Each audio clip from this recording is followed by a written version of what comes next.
Welcome to the third week of the Citi Business Festival. My name is Jifa Ekwia Ametam. I'll be your moderator today. This week we are looking at how we feed ourselves through a sound import substitution agenda.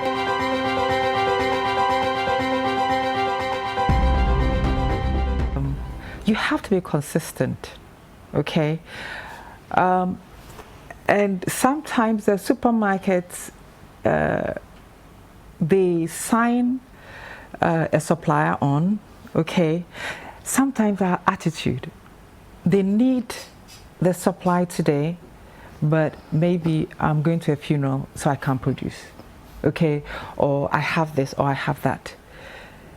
Once that happens, then they lose their trust, okay? You have to be consistent. What we are doing as financial institutions to help is to identify these businesses which are in, let me put it, a good position, because for us, it's people's deposits that we have, and that is what we are giving out as loans or investments into these businesses. And so we need to be sure that these businesses that we are putting investors' money into are worth it, and that they are prepared to utilize it and pay back. And so those are the things that we are looking out for in the agribusinesses that we are supporting. So I would like to ask Kwesi from Gersal if they have any plans for startups in the coming months or years. I know miracle. Well, I mean, Gersal, basically we work through the financial institutions, okay, because we're issuing guarantees to them to lend to the sector. Of course, we work with them as collaborators. We do assessments together. So it depends on how it's packaged. You know, at the end of the day, I mean, look, you agree with me that one of the most critical elements in the whole finance scheme is the human being himself. Whether, like countries, whether the person is disciplined, the person's track record, and so forth.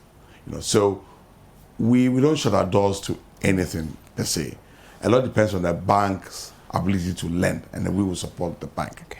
And William has just mentioned that they've come out with a new product that allows them to lend to startups without the limitation of, I mean, they are not burdened by collateral and so forth. So I would encourage people to go to the banks, and we will support the banks. The mindset is what is killing us, or what has killed us, and we are where we are now. And therefore, everybody thinks that I can wake up tomorrow and say that I'm getting into agribusiness.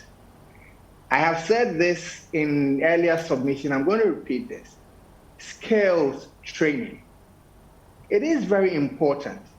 And it is very important that we are very much aligned and also get to understand that agriculture is a business.